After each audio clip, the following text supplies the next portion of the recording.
I'm going to introduce our next presenter, and this is Alex, who is the co-founder and chief scientific officer of Levadura Biotechnology. Alex, I'm not even going to try for your last name. I know you're going to, it's just better you can introduce yourself to everyone. But Alex received his doctorate in biochemistry from Baylor, focused on muscles and how they become functional. Before Levadura, he was the director of metabolic engineering at Verdesign, where he guided research teams on the production of dicarboxylic acids. Alex now focuses his efforts on making cannabinoids with the goal of producing them as high quality, pure, and consistent as possible. The Levadura started in 2018, pre-revenue company, 4 employees, and $330K already raised. Welcome, Alex. Thank you, Julie. Can you hear me? Yep. And thank you to Brad and the organizers and all the judges. So I'll get started again. My name is Alex Hutagalung. You didn't try it, Julie, but you should have given it a shot. I mean, just for fun. Anyway. And I am the CSO of Levadura Biotechnology. And today I'm going to tell you about how we will be the go-to provider of cannabinoids and cannabinoid biosynthesis technology for the next generation of cannabis. Let's start with our team: Matt Engler, Jose LaPlaza, myself, and Brian Kahn. Jose and myself bring the technical expertise of yeast, genetic engineering, and industrial biotech, while Matt and Brian lead business development, strategy, and finance. The 4 of us have worked together extensively before and have taken an industrial biotech process from concept to commercialization. So, what are we going to do for the cannabis market? The cannabis market will be huge, and the non-flower market segments like concentrates and edibles are exploding, with each segment expected to be worth billions of dollars in the next 2 years. Both of these markets rely on a consistent and high-quality source of purified cannabinoids. Furthermore, pharmaceutical applications of cannabis are expected to be worth over $5 billion in the next 7 years. Unfortunately, there's a problem. Consistency in chemical composition is one of the greatest challenges to plant-based drug development. This leads to the question: how will the market efficiently source pure and consistent cannabinoids for the market? Now, I think we all agree that the cannabis plant is amazing and provides benefits unlike any other plant. However, as a means of cannabinoid production, there's lots of room for improvement. The whole process takes several months, with growing being the rate-limiting step. This is a labor and energy-intensive process requiring a large footprint, which, if you're outdoors, is subject to the weather and normal agriculture-related environmental issues. When it comes to extraction and purification, there are numerous substances that need to be removed: mold, lipids and waxes, pesticides, heavy metals, and aflatoxins, just to start. The end result is an often inconsistent cannabinoid mixture based on the plant and quality of the crop. Levadura solves all these problems. Our expertise lies in our ability to genetically engineer yeast for a fermentation process. Each engineered yeast will produce 1 cannabinoid in a 1-week fermentation and purification cycle. Production will require a small footprint and will be a sterile and highly controlled process in fermentation tanks. I show you an example of what a tank might look like and its dimensions. All this without the known plant-based contaminants. One of the key components of a technology company is its intellectual property. We have recently filed a US patent to protect the core of our technology, shown below. The key advantage of our approach is how we engineer yeast to convert the input, in our case, vegetable oil, to the output, a cannabinoid, and I'll elaborate on that here. Any kind of vegetable oil is composed of triglycerides. Each triglyceride is composed of glycerol and 3 fatty acids. It's the fatty acid component that is valuable for our technology, which I show you here with the tail portion highlighted in red. Our yeasts, shown here as this Pac-Man guy with an empty belly, consume fatty acids, and our real special sauce is our ability to engineer these yeasts to not consume the red portion, because this is the starting point for cannabinoid biosynthesis. The yeast cells then take the bits of fatty acids they've consumed, combine them with the red portion, and build cannabinoids, like CBGA or THCA that I'm showing you here. In this way, we have developed proof of concept production of CBGA, THCA, and the cannabinoid precursor olivotolic acid. We believe the potential of this technology lies in our ability to control how much of the fatty acid tail we can leave behind to make cannabinoids. For example, the rare cannabinoids of the 4-ol class, THCP or CBDP, which I'm showing you here, have a longer tail shown in green. THC is shown for comparison on the right with a shorter red tail. THCP is found naturally in the plant and has recently been shown to be 33 times more active than THC through binding to the CB1 receptor. Our approach also allows for producing novel cannabinoids.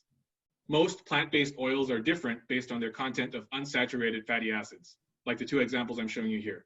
Oleic acid in red with 1 unsaturation is a major component of canola oil, while linoleic acid in green with 2 unsaturations is found in sunflower oil.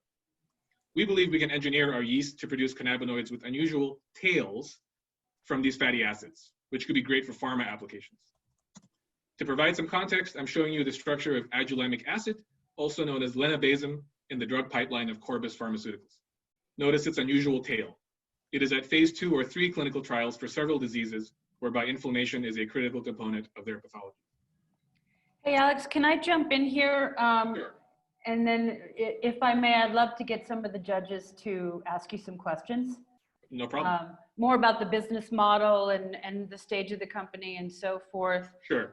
John, we haven't heard from you. Do you want to jump in with the question here? I just unmuted my audio. Actually, I'm very intrigued by this. My question is, your patents, are they on the yeast itself? Have you developed the actual strain? So the patents, the patent I've just filed, it covers, and this is a general design of a patent in this field, is the organism, right, the process, and the product. So that right, it covers all aspects of the technology from end to end, basically.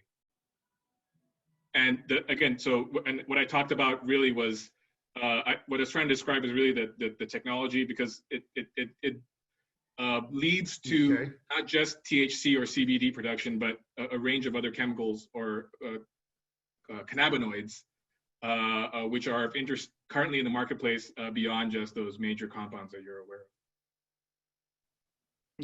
Okay.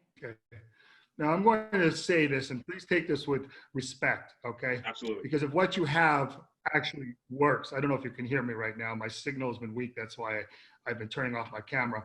But what you actually have is actually extremely interesting, because for those of us who probably know, many of us probably already know this, that the pharmaceutical chains, the global change for the pharmaceutical companies has been hugely disrupted by relations with China and India going south.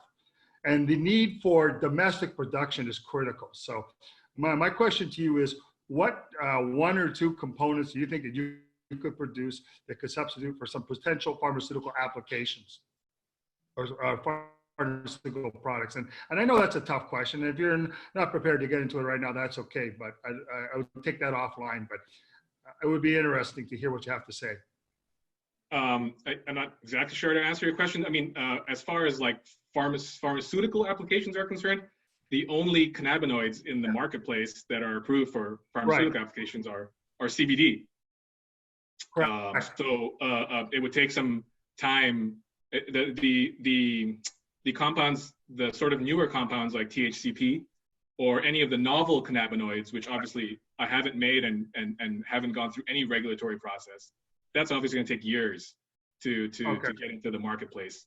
But I think but to answer your question, as far as production is concerned, the ways that we can enter the marketplace with our technology is there are a variety of ways. We don't have to build our own facility. We can take this technology and move it to a number of tolling facilities that exist in the United States and throughout the world in order to get production up and running really quickly once we've developed the yeast strains. And an actual a production facility, if we were to build it ourselves, would be quite small, and it would fit into about a 10,000 square foot warehouse. So, you know, depending on the actual, or depending on the laws within any of the states or countries that you're talking about, you could set up a small facility quite quickly, although the cost wouldn't necessarily be cheap. But it is possible to make sure that you're compliant with whatever the current laws are in that state by building that facility right there. And without getting into your specific technical secrets, what do you do to ensure that there aren't mutations in the yeast? Because there can be issues with that. John, sequencing is very cheap nowadays. So literally, if I make a yeast strain, I could throw it and get it sequenced in a few weeks, and know the complete sequence of that organism from head to toe. And that's not a problem at all. That's actually quite easy to do. So, So if I was Coca-Cola and I said to you that I need pharmaceutical grade CBD and I need guaranteed production over a set period of time, right? And I want consistency because I'm Coca-Cola and I can't afford to screw around with hundreds of suppliers. Can you help me? Absolutely. Absolutely. Okay. I would love to help you. And anyone in Levadura would give the same answer. Absolutely. Perfect. That's awesome. I apologize for dominating the conversation. I'll move forward. That's quite all right. You've like been on reserve because you've been quiet till now, so totally fine. I'm afraid, Alex, we are out of time though. So sure. Thank you so much. Really appreciate that.